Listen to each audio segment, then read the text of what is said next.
بابا جی اللہ والوں کا کام ہے، بڑے بزرگوں کا کام ہے، ہمارا کام نہیں ہے وظائف پڑھنا، اسی لیے رجت رجت کا ڈھونک پیٹا جاتا ہے۔ بابا رجت ہو جائے گی، عمل تو تم نے کرنا ہی نہیں ہے، ہماری فیس بھرو، ہم تمہیں شفا دیں گے۔ تم کون ہوتے ہو شفا دینے والے؟ وَإِن يَمْسَسْكَ اللَّهُ بِضُرٍّ فَلَا كَاشِفَ لَهُ۔ مصائب آئے، اللہ کے برگزیدہ پیغمبر، تمام انبیاء کے سردار بھی کہتے ہیں اللہ سے مانگو میرے صحابہ۔ تم کون ہوتے ہو خدائی کا دعویٰ کرنے والے اور ان کو مصائب سے نکالنے والے؟ عمل دے سکتے ہو لیکن یہ نہیں کہ تم خود ان کی پریشانیاں کاٹ کے رکھ دو گے۔ ہاں مستجاب الدعوات ہوتے ہیں، اللہ کے ولی بھی ہوتے ہیں جو دعا کرتے ہیں کام ہو جاتے ہیں۔ اسی لیے میرے عزیزو خود عمل کرنے کی کوشش کرو۔ بسم اللہ الرحمن الرحیم، اللہم یا رحمان یا رحیم ویا ارحم الراحمین وصلی علی من ارسلتہ رحمتا للعالمین۔ نہایت ہی واجب الاحترام معزز خواتین و حضرات، آج ہم آپ کے سامنے وہ عمل پیش کر رہے ہیں اکابرین ملت علماء امت نے ہر دور میں اپنے متوسلین کو اور اپنے ساتھ عقیدت رکھنے والے لوگوں کو یہ عمل مرحمت فرمایا ہے، اور ان تسبیحات کو مسنون تسبیح کہا جاتا ہے کہ جو اس کو پڑھے سنت بھی ہے اور سنت کے ساتھ ساتھ بڑے بڑے مسائل حل ہوتے ہیں۔ رسول اللہ صلی اللہ علیہ وسلم نے یہ وظائف اور معمولات اپنی امت کو جو مرحمت فرمائے ہیں، باعتبار شفقت اور محبت کے، حضور صلی اللہ علیہ وسلم کے دیے ہوئے ان وظائف میں امت مسلمہ کے لیے پریشانیوں سے نکلنے کی راہ ہموار ہوتی ہے۔ اللہ تعالیٰ ان کو مصائب سے نجات مرحمت فرماتے ہیں، کیونکہ رسول اللہ صلی اللہ علیہ وسلم ایسے شفیق اور مہربان نبی ہیں، اپنی امت کے دکھ درد اور تکلیفوں کو برداشت نہیں کر سکتے، اسی لیے اپنی امت کو وہ طریقے اور وظائف تعلیم فرمائے جس سے امت پریشانیوں سے نکلے اور اللہ کی ذات عالی کے ساتھ ان کا تعلق مضبوط ہو۔ ان میں سے ایک ایسا عمل جس عمل کے بے شمار فضائل، مسنون تسبیحات میں سے ایک اہم ترین تسبیح وہ تیسرا کلمہ ہے۔ تیسرے کلمے کے متعلق ایک اللہ والے سے میری ملاقات ہوئی تھی، بڑے اللہ والے ہیں، حضرت پیر فضل علی شاہ قریشی رحمۃ اللہ علیہ کے خاندان میں سے ہیں۔ ان سے میں نے جنات اور جادو کے متعلق گفتگو کی تھی۔ انہوں نے مجھے ایک عمل بتلایا تھا، تیسرے کلمے کے متعلق تھا۔ فرمایا کہ اس کی خاصیت یہ ہے کہ انسان کے جسم کو ایسے مضبوط اور سخت بنا دیتا ہے کہ اس کے جسم میں کسی قسم کا شر، کسی قسم کا جادو، آسیب کے اثرات اس کے مضبوط جسم میں داخل نہیں ہو سکتے، اور وہ اسی کلمے سے حاصل ہوتا ہے، جو کلمہ کے بے شمار فضائل کا حامل۔ اللہ نے بڑی برکات رکھی ہے اس کلمہ مبارکہ میں، اور یہ ایسا کلمہ ہے جس کی برکت، جس کی رحمت اللہ نے اپنے پیارے بندوں کو بھی مرحمت فرمائی، اور بڑے بڑے پوپ جنہوں نے ریاضتیں کی ہیں، دوسرے مذاہب کے لوگ بھی ہیں جو کوشش اور محنت کرتے ہیں، اللہ تعالیٰ کی طرف سے بھی ان کو ایمان کی توفیق نصیب ہوتی ہے، وہ بھی اپنی آنکھوں دیکھے مشاہدات بتلاتے ہیں، اور اس کلمہ مبارکہ کی طاقت بندوں کو بتلائی جاتی ہے کہ دیکھو ہم غیر مسلم تھے، اللہ نے اس کا نور ہمارے سامنے ظاہر فرمایا۔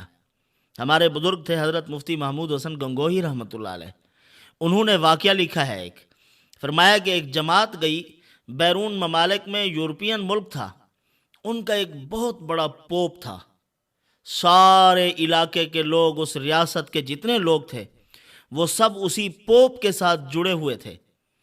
وہ خود بھی مسلمان ہوا، اور جتنے لوگ اس کے ساتھ عقیدت مند تھے ان سب کو اس نے ایک دعوت و تبلیغ والوں کے پاس آ کر کلمہ پڑھوایا، اور خود بھی مسلمان ہوا، سب کو مسلمان کرایا۔ جب اسے انٹرویو لیا گیا کہ آپ نے کس بنیاد پر اسلام کو قبول کیا، آپ تو دوسرے مذاہب کے ایک مذہبی رہنما تھے، کس چیز نے آپ کو کلمہ پڑھنے پر مجبور کیا؟ انہوں نے چاروں ناچار اس بات کا اظہار کیا کہ جناب والا، جب یہ جماعت کے لوگ آئے، یہ پہاڑ پر چڑھے اور انہوں نے اللہ اکبر کہا، نیچے اترے تو سبحان اللہ کہا، اور چلتے پھرتے انہوں نے تیسرے کلمے کا ورد کیا، سبحان اللہ والحمد للہ ولا الہ الا اللہ واللہ اکبر ولا حول ولا قوت الا باللہ العلی العظیم۔ اللہ پاک کی توفیق اور اس بندے کی اپنی سعادت، اس کی خوش نصیبی اور خوش بختی اور اس کے اندر موجود خصلتیں جو خدا کو پسند آئی، اللہ تعالیٰ کی توفیق اس کی مساعد و مددگار بنی، اس کو کلمے کی توفیق نصیب ہوئی۔ اس نے کہا کہ جب انہوں نے یہ کلمات کہے میں نے دیکھا زمین سے لے کر آسمان تک نور سے بھر گیا، روشنی ہو گئی۔ اسی روشنی کو دیکھ کر میرے دل نے مجبور کیا کہ کلمہ پڑھو، اسی لیے میں نے اپنے ساتھ اپنی پوری سرداری کو تہہ و بالا کر کے، ورنہ ہماری مذہبی سرداری تھی، اس کو ایک طرف ڈال دیا اور کلمہ حق کو قبول کیا اور مسلمان ہوا ہوں۔ اب خود بھی جنت میں جاؤں گا اور ان تمام احباب کو لے کر جنت میں داخل ہو جاؤں گا۔ تو یہ ان تیسرے کلمے کی برکات ہیں۔ اللہ تعالیٰ نے اس میں روزی کی برکت بھی رکھی ہے، خیروں سے بھرا ہے، اور اسی طرح شرور و فتن اس سے دور ہو جائیں گے۔ اس کلمہ کو پڑھنے والا آدمی غم و اندوہ سے دور رہے گا اور ڈپریشن اور ٹینشن سے مریض نہیں ہو جائے گا۔ اللہ پاک ان تمام غموں کو دھو دیں گے، اس کے لیے ہر مشکل سے نکلنے کی سبیل پیدا کریں گے۔ ہاں، اسی کلمے کو پڑھنا چاہیے۔ اس کا آخری جملہ لا حول ولا قوت الا باللہ، یہ تو بڑے بڑے مصائب دور کرنے والا کلمہ ہے۔ اس کی تھوڑی سی تفصیل میں آپ کے سامنے پیش کرتا ہوں۔ سب سے پہلے اللہ رب العزت نے فرشتے پیدا کیے، حاملین عرش فرشتوں کو حکم فرمایا کہ میرے عرش کو تھامو۔ اب وہ عرش کے بوجھ کو کیسے برداشت کر سکیں، اس کے وزن کو کیسے اٹھائیں؟ اللہ کا حکم بھی ہے، اور لا یعصون اللہ ما امرہم ویفعلون ما یؤمرون، اللہ کے حکم کو پورا کرنے کے پابند ہیں۔ اب انہوں نے کہا کہ اٹھاتے تو ہیں پر عرش اٹھایا نہیں جاتا، کیا کریں؟ عرش کیسے اٹھائیں؟ تو انہوں نے سبحان اللہ کہنا شروع کر دیا، سبحان اللہ پڑھتے رہے۔ اللہ نے وہ تقویت پیدا کر دی کہ وہ عرش کو اٹھانے کے قابل ہو گئے، سبحان اللہ کی برکت سے۔ اسی لیے علماء نے فرمایا جو آدمی محاسنوں اور خوبیوں کا، محامد کا، محاسن کا، کمالات کا خوگر ہو کہ یہ چیزیں میرے اندر پیدا ہو جائیں، فرمایا سبحان اللہ کی کثرت کرے، اس کلمے کی برکت سے اللہ پاک اس میں ایسی خوبیاں پیدا کریں گے کہ اس کے ارد گرد کے ماحول میں بھی خوبیاں پیدا ہو جائیں گی۔ جو شخص بھی اس کی صحبت میں بیٹھے گا اللہ پاک اس میں خوبیاں پیدا کر دیں گے۔ یہ ایسا کلمہ مبارکہ ہے۔ اور پھر فرشتوں نے یہ اٹھا لیا سبحان اللہ کی برکت سے، اور جب آدم علیہ السلام کو اللہ نے پیدا فرمایا، پھر اس کے بعد آدم علیہ السلام کو چھینک آئی تو انہوں نے کہا الحمدللہ۔ اللہ پاک نے فرمایا یرحمک ربک، تیرا رب تیرے اوپر مہربان ہو گیا، جواب دیا یرحمک اللہ جو ہم پڑھتے ہیں۔ اور اسی طرح پھر اس کے بعد سبحان اللہ الحمدللہ، اور عرصے کے بعد، کچھ عرصے کے بعد اللہ رب العزت نے حضرت نوح علیہ السلام کو بھیجا، اور ان کی جو قوم تھی وہ بتوں کی عبادت میں مصروف تھی۔ اللہ تعالیٰ نے حکم فرمایا اے نوح تم کہو لا الہ الا اللہ، اور ابراہیم علیہ السلام آگ میں گئے، کہا اللہ اکبر، وہی سب سے بڑا، یہ جملہ اس میں شامل ہو گیا۔ جبرائیل علیہ السلام تشریف لائے، آپ کہیں گے پتہ نہیں یہ روایت کہاں سے پڑھی، فقیہ ابو اللیث سمرقندی رحمۃ اللہ علیہ، اللہ کے بڑے برگزیدہ بندے، اللہ کے ولی، بڑے متقی آدمی، کمال تقوی تھا۔ ایک سفر میں گئے، دوران سفر ایک جگہ پڑاؤ کیا، آگے رواں دواں ہوئے، ڈاکو مل گئے، انہوں نے سامان تلاش کرنا شروع کیا۔ سامان کی تلاشی لیتے لیتے جب فقیہ ابو اللیث سمرقندی رحمۃ اللہ علیہ کے اونٹ کے قریب پہنچے، سامان کھولا تو مٹی کے ڈھیلے رکھے ہوئے۔ کہا فقیہ صاحب کوئی مذاق کر رہے ہو؟ فرمایا کوئی مذاق نہیں ہے، میں نے یہ مٹی کے ڈھیلے اس لیے رکھے اگر کہیں ویرانے میں تقاضے کی ضرورت پیش آئے، مجھے قضائے حاجت ہو، تو پھر میں کسی اور کی زمین سے ڈھیلے نہ اٹھاؤں استنجے کے لیے۔ استنجے کے لیے بھی ڈھیلے میرے اپنے پاس ہونے چاہیے۔ پوری جماعت جو ڈاکوں کی تھی، انہوں نے حضرت کے ہاتھ پر بیعت کر کے اور صحیح معنی میں توبہ کی، اور پھر زندگی بھر انہوں نے کبھی چوری کا خیال ہی نہ لایا دل میں۔ اللہ تعالیٰ نے ان کی حفاظت فرما دی۔ یہی فقیہ ابو سمرقندی رحمۃ اللہ علیہ اپنی کتاب تنبیہ الغافلین میں یہ حدیث پاک درج فرما رہے ہیں۔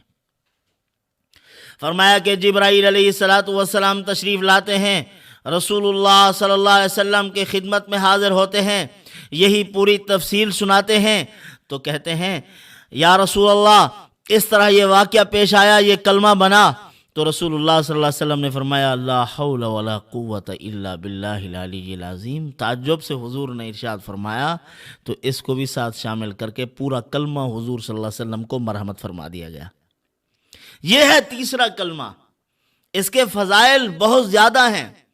سخت آدمی کو نرم کرنے میں مجرب، حاکم و افسر جو بہت شدت مزاجی رکھتا ہے، کسی طرح نرم نہیں ہوتا، ظلم کرتا ہے، مخلوق کے خلاف ہر حد پار کر دیتا ہے، اسی کو اگر نرم کرنا ہے تو اسی کلمے کا ورد کرتے ہوئے آپ جائیں اس حاکم وقت کے سامنے، اللہ رب العزت اس میں نرمی پیدا کر دیں گے۔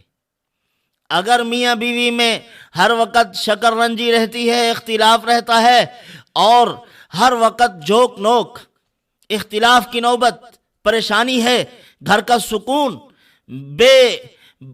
سکون جو ہے وہ غائب ہے، کسی لمحے سکون میسر نہیں، تو اب چاہیے بیوی کو مطلوب ہے شوہر کی محبت، یا شوہر کو مطلوب ہے بیوی کی محبت، تو تیسرے کلمے کا ورد کرو، لا حول ولا قوت الا باللہ العلی العظیم تک۔ صبح و شام 100 مرتبہ اس کو پڑھنے کا اہتمام کرو۔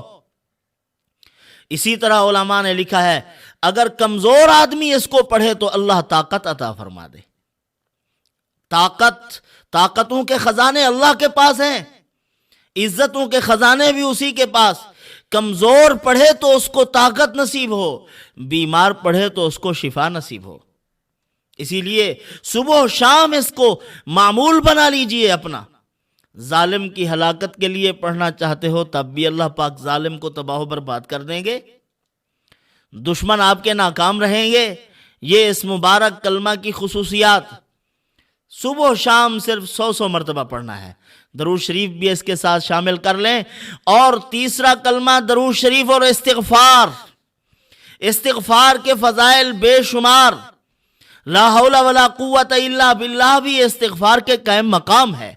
علماء نے لکھا ہے فمن اراد ان یفتح اللہ علیہ البرکات، جو آدمی یہ چاہتا ہے کہ میرے اوپر اللہ کی طرف سے برکات نازل ہوں، میرے مال میں برکت ہو، اولاد میں برکت ہو، زراعت میں برکت ہو، کاروبار بزنس میں برکت ہو، اور آسمان و زمین سے میرے اوپر برکات نازل ہوں، علیہ البرکات من السماء والارض، زمین بھی برکتیں اگلے، آسمان سے بھی برکات کا نزول ہو، وَيَجْعَلْ لَهُ مَخْرَجًا، ہر مصیبت سے نکلنے کا کوئی راہ بنے، وَيَرْزُقْهُ مِنْ حَيْثُ لَا يَحْتَسِبُ، اور اللہ ایسی جگہ سے رزق دے جہاں سے وہم و گمان بھی نہ ہو، وَيُكَفِّرْ عَنْهُ سَيِّئَاتِهِ، میری برائیاں مٹ جائیں، اور وَيَجْعَلْ لَهُ أَجْرًا عَظِيمًا، اللہ پاک اس کو اجر عظیم مرحمت کرے، اور وَيَجْعَلْ لَهُ مِنْ أَمْرِهِ يُسْرًا، وہ یہ چاہتا ہے میرا ہر مشکل کام آسان ہو جائے، میری ہر تنگی دور ہو جائے،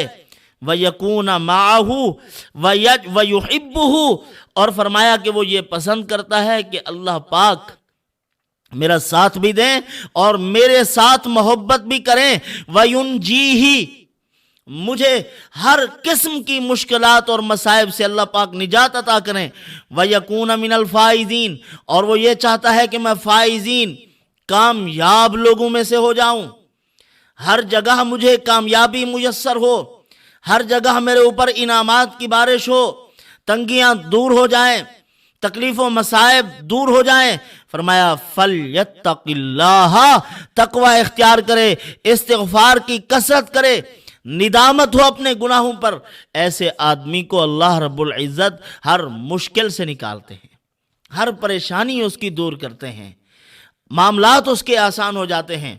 لیکن آج کل ایک شکوہ سنا گیا ہے، ایک شکوہ ہر آدمی کے منہ سے یہ نکل رہا ہے کہ جناب والا ہم تو وظائف کرتے ہیں، کوئی اثر نہیں ہوتا۔ دو قسم کے لوگ ہیں وظائف سننے والوں میں سے، ایک وہ ہیں جو کہتے ہیں جناب بڑا اثر ہے، ہمیں بڑے فوائد حاصل ہوئے ہیں، آپ کے بتلائے ہوئے وظائف میں بڑی برکت دیکھی ہے ہم نے، مصیبتوں کے پہاڑ ٹل گئے اپنی جگہ سے۔ تو کچھ وہ ہیں جو کہتے ہیں کہ وظائف کا تو اثر نہیں ہوتا، ہم تو بہت پریشان ہیں۔ ایسے مایوس لوگوں سے میں کہنا چاہتا ہوں وظائف کرو۔ وہ دیکھو ابو مسلم خولانی رحمت اللہ علیہ، بڑے اللہ کے ولی اور تابعین میں سے ہیں، کہاں پہنچتے ہیں؟ وہ یمن میں، وہاں کا ایک حکمران ہے اسود عنسی، جو نبوت کا دعویٰ کرتا ہے اور کہتا ہے کہ مجھے نبی تسلیم کرو۔ حضرت ابو مسلم خولانی رحمت اللہ علیہ کو کہنے لگا مجھے مانو، مجھے نبی تسلیم کرو۔ انہوں نے کہا نہیں کرتا۔ اس نے چیخا جلوایا، آگ جلوائی، آگ جلوانے کے بعد کہا کہ اس کو آگ میں ڈال دو۔ حضرت ابو مسلم خولانی رحمت اللہ علیہ کو جب آگ میں ڈالا گیا، اللہ تعالیٰ نے ان کو صحیح سالم وہاں سے نکالا، نکل کے باہر تشریف لے آئے، آگ نے ان کو نہ جلایا، کوئی پریشانی نہیں ہوئی۔ کیا تھا؟ یقین، اعتماد کی قوت، اللہ پر بھروسہ اور اعتماد، جو آج کل ہمارے اندر نہیں ہے۔ پھر جب وہ آگ سے باہر نکلے، اسود عنسی کو ماننے والوں نے کہا جناب اس کو جلا وطن کر دو، اس کو نکالو اپنے ملک سے، اگر یہ یہاں رہا اور لوگوں سے ملتا جلتا رہا تو لوگ تو اس کی طرف مائل ہو جائیں گے اور کلمہ پڑھیں گے، اور ان کی خواہش پوری ہو جائے گی، یا آپ کی خواہش پہ پانی پھر جائے گا، آپ تو پھر نبی نہیں بن سکتے۔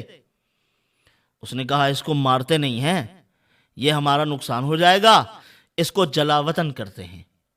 یمن سے مدینہ منورہ کی طرف جلا وطن کیا۔ جب وہ تشریف لائے مدینہ منورہ میں، رسول اللہ صلی اللہ علیہ وسلم کا انتقال ہو گیا تھا، مسجد نبوی میں بیٹھے ہوئے تھے، خبر پھیل گئی تھی ہر طرف کہ ایک آدمی تھا، اس نے کہا نہیں مانوں گا میں تجھے۔ اسود عنسی نے آگ میں ڈالا، اس کو آگ نے نہیں جلایا۔ حضرت عمر رضی اللہ تعالیٰ عنہ تشریف لائے، دیکھا کہ مسجد نبوی کے ساتھ ایک آدمی بیٹھا ہوا۔ فرمایا جناب کہاں سے آئے ہو، کس قبیلے سے تعلق رکھتے ہو؟ کہا خولان سے تعلق رکھتا ہوں، یمن سے آیا ہوں۔ فرمایا خبر سنیے، ہم نے ایک، آپ کو بھی معلوم ہے، جانتے ہو وہ شخص کون ہے؟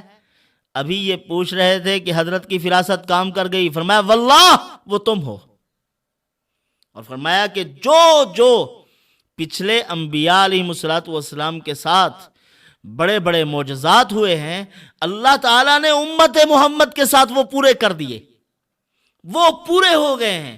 ایک آگ سے باہر سلامتی کے ساتھ نکلنے والا پورا نہیں ہوا تھا، اللہ نے وہ آج پورا کر دیا، وہ دکھا دیا ہمیں، بوسہ لیا ان کا پیشانی کا، پھر لے گئے حضرت ابوبکر صدیق رضی اللہ تعالیٰ عنہ کے پاس، صحابہ کرام کے پاس، بڑا اعزاز ہوا۔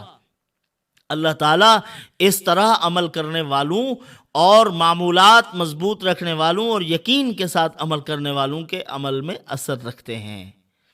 بندہ جتنی مضبوط ہوتا ہے اس کا یقین مضبوط ہوتا ہے، طاقتور ہوتا ہے یقین کے اعتبار سے۔ وَيَزِدْكُمْ قُوَّةً إِلَىٰ قُوَّتِكُمْ، اللہ ان کی طاقتوں میں اضافہ کرتے ہیں اور بڑھا دیتے ہیں اس کی قوت کو جو یقین رکھتا ہے۔ تو آپ نے دیکھا ہوگا کہ ایک آدمی ہے بڑا طاقتور، تنومند، بڑا بھاری وجود، مضبوط وجود رکھتا ہے، اور تھوڑی دیر میں زمین کو دیکھ کے زمین میں گڑھا کھود کر پانی نکال لیتا ہے۔ ایک وہ آدمی ہے سالہ سال طاقت ہی نہیں ہے اس کے پاس، وہ گڑھا کھود رہا ہے، پانی نہیں آ رہا سامنے۔ وہ پھر یہ شکوہ کرتا ہے بابا بہت کوشش کی ہے، پانی بہت نیچے ہے۔ پانی بہت نیچے نہیں، تیری ہمت کم ہے، تیرا یقین نہیں ہے، تیرا اعتماد کمزور ہے، تیرے اندر روحانی قوت نہیں ہے۔ اگر یہ ہوتی تو پانی تو قدم پہ تجھے نظر آتا، 1 فٹ پہ تجھے پانی نظر آتا، لیکن حوصلہ ہی نہیں ہے. بس تھوڑا سا گڑھا کھودا، حوصلہ جواب دے گیا، پھر کہا کہ اب تو کوئی کام ہوتا ہی نہیں ہے. ایک دن عمل کیا، دوسرے دن چھوڑ دیا. عمل کیا تھوڑا سا، اس کی مقدار کم رکھی، بالکل کام نہیں ہوا، پھر چھوڑ دیا. اس کی مقدار بڑھا دو. اپنا تعلق اللہ کی ذات کے ساتھ مضبوط کرو. اپنی کمزوریاں دیکھو. وہ اپنی کمزوریوں کو نہیں دیکھ رہا جو گڑھا نہیں کھود سکتا. وہ کہتا پانی بہت نیچے ہے. بابا جی اللہ والوں کا کام ہے، بڑے بزرگوں کا کام ہے، ہمارا کام نہیں ہے وظائف پڑھنا. اسی لیے رجت رجت کا ڈھونک پیٹا جاتا ہے. بابا رجت ہو جائے گی، عمل تو تم نے کرنا ہی نہیں ہے، ہماری فیس بھرو، ہم تمہیں شفا دیں گے. تم کون ہوتے ہو شفا دینے والے؟ وَإِن يَمْسَسْكَ اللَّهُ بِضُرٍّ فَلَا كَاشِفَ لَهُ. مصائب آئے، اللہ کے برگزیدہ پیغمبر، تمام انبیاء کے سردار بھی کہتے ہیں اللہ سے مانگو میرے صحابہ. تم کون ہوتے ہو خدائی کا دعویٰ کرنے والے اور ان کو مصائب سے نکالنے والے؟ عمل دے سکتے ہو، لیکن یہ نہیں کہ تم خود ان کی پریشانیاں کاٹ کے رکھ دو گے. ہاں مستجاب الدعوات ہوتے ہیں، اللہ کے ولی بھی ہوتے ہیں جو دعا کرتے ہیں، کام ہو جاتے ہیں. اسی لیے میرے عزیزو خود عمل کرنے کی کوشش کرو، خود عمل کرو. وہ زیادہ نیک نہیں ہیں جو اوپر بیٹھے ہوئے ہیں اور تم بالکل کمزور ہو. رسول اللہ صلی اللہ علیہ وسلم کی دعائیں تمہارے ساتھ ہیں. تم حضور کے امتی ہو. امتی ہونا کوئی کم شرف نہیں. انبیاء علیہ الصلوۃ والسلام کی تمنائیں اور آرزو تھی کہ اے اللہ ہمیں نبوت نہ دے، حضور کا امتی بنا دے. تو تم کوئی کم حیثیت رکھتے ہو؟ اللہ نے تمہیں بڑا مقام دیا ہے. کوشش کرو، اللہ خیر فرمائیں گے. وما علینا الا البلاغ.